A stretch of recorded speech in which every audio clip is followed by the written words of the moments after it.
Felekten bir gece çalmak istedim. Dertlere dur dedim, masumum ben dedim. Bu gece hüzünleri terk ediverdim. Gönlüm eğlenmek ister ister, kahkahalarla coşmak ister. Sevdikleriyle olmak ister, eski dostları görmek ister. Sabah olmuşsa kimin umurunda, haydi dostlar yanı başıma. Bana laf geçmez, yazı tura atmam, bize gidelim beyler. Sabah olmuşsa kimin umurunda, haydi dostlar yanı başıma. Bana laf geçmez, yazı tura atmam, bize gidelim beyler.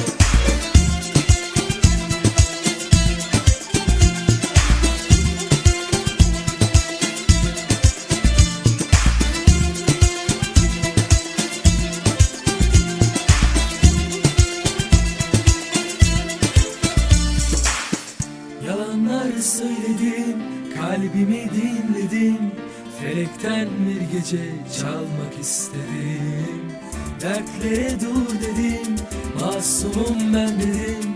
Bu gece hüzünleri terk ediverdim.